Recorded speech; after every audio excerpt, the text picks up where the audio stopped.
My name is Marina and I welcome you to another edition of Knights Templar International News.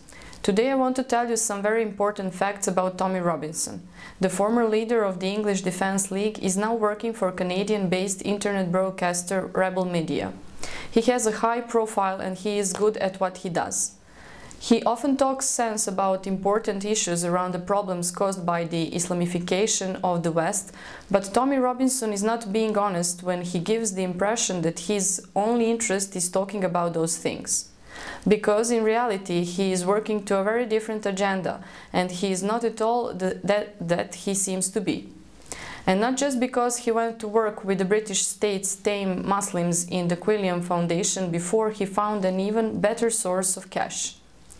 A little basic research online will tell you that Tommy Robinson is not his real name. He also has a passport in the name of Paul Harris. He traveled to America under the name of Andrew McMaster. He was born Stephen Yaxley, but later took the name Yaxley Lennon. He has convictions for beating his wife, assault on a police officer, and possession of cocaine. He served a prison term back in 2005 for assault and resisting arrest. More recently, he was jailed for fraud. But dig deeper and we find another side to Robinson which is much more serious and sinister than any of his violence, drugs and fraud. Because Tommy Robinson is also a puppet. His strings are pulled by the neocons and Zionists who pushed America and Britain into the Iraq war. And now they are pushing for a new war against Iran and Syria. If they get that war, it would likely spill over into war with Russia as well, which is what makes their warmongering so dangerous and so important to us all. Which is why the KTI research team has been digging up the truth about Tommy Robinson, the warmonger's propaganda puppet. Because he poses as an English patriot, Robinson is sensitive about people pointing out that he is in fact a Zionist sock puppet. So he tries to deflect the accusation by making fun of it. Here is a recording of him in conversation with fellow Zionist counter-jihad activist Jack Buckby. In fact, I'm known as a Zionist. I'm known as a Zionist shill because of my involvement with Rebel Media.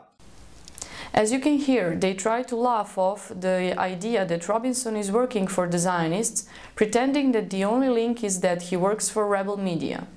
In fact, I'm known as a Zionist. I'm known as a Zionist shill because of my involvement with Rebel Media. As it happens, this alone would prove the case because the rebel is owned by fanatical Zionist Ezra Levant, but there is a much more instructive fact to take on board. Take a look at these stills from several of Robinson's recent shows on the Rebel. Note that caption, Shillman Fellow. What's that all about? Is it some kind of an in-joke about Tommy being a shill, a hired mouthpiece for the Zionist lobby? Well, it certainly does confirm that Robinson is a Zionist puppet, but it certainly is not a joke. Because a Shillman Fellow is someone who has received money, a lot of money, from this man, Robert Shillman. He heads a publicly traded American technology company called Cognex, which is worth $4 billion. And he is one of the biggest donors to Zionist causes in the USA, including the Zionist Organization of America. Shillman is also a major funder of the David Horowitz Freedom Center, whose Jihad Watch website works closely with activist Pamela Geller's American Freedom Defense Initiative. Shillman has funded 4 fellowships for journalists who worked on the Freedom Center's online magazine, Front Page. On its website, he is thanked for underwriting the work of various Shillman Fellows in journalism.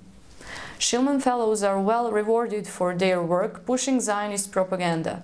And Tommy is no exception, as this is the most likely source of the £500,000 lump sum he is reported to have received from the USA. And that's on top of the £4,000 amount he gets from Ezra Levant and the money he is making from book sales, not to mention his various business interests. But back to Shillman himself. He is a long-term member of the host committee for the Foundation for Defense of Democracy's Washington Forum. The 2010 forum was titled Countering the Iranian Threat. The Foundation for Defense of Democracies, FDD, is a neoconservative think tank based in Washington, D.C. It played a key role in selling the American people the Iraq War.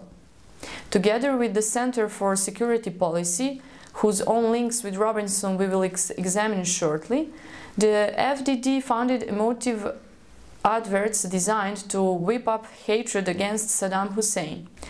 The FDD's board of advisors reads like a roll call of many of Washington's worst Iraq war criminals, including Bill Kristol, Richard Perle and Frank Gaffney, who is seen here with Robinson's friend Pamela Geller, who is also funded by the same people. Gaffney was part of the Neocon project for the New American Century, the Zionist US deep state think tank, which first invented the weapons of mass destruction hoax. That lie led to thousands of young Americans and others being killed or maimed for life in the Bush-Blair war in Iraq. A war, we must remember, that so destabilished the Middle East that it led directly to the rise of Islamic State.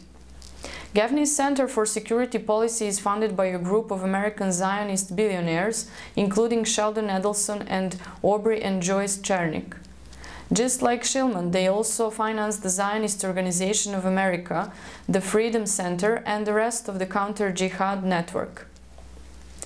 Gaffney's operation also runs the Center for Vigilant Freedom, which brings us right back to Tommy Robinson. Because it was two figures from the CYF who first chose Robinson to front the English Defense League. These were CYF staffer Chris Knowles and CYF spokeswoman Anne Marcini. Knowles became the first head of the EDL's media operation. He is shown here listening to his Tommy puppet speaking to an early meeting of the real leadership of the EDL. In the incident are millionaire businessman Alan Lake, in whose £500,000 apartment the EDL was funded, and wearing glasses, Knowles. The EDL was set up with the help of a $70,000 grant from Gaffney's Center for Security Policy, channeled through the Center for Vigilant Freedom. Having started his career thanks to Zionist money, Robinson surrounded himself with extreme Zionists. Here he is with Rabbi Nachum Shifrin, who spoke at several EDL rallies.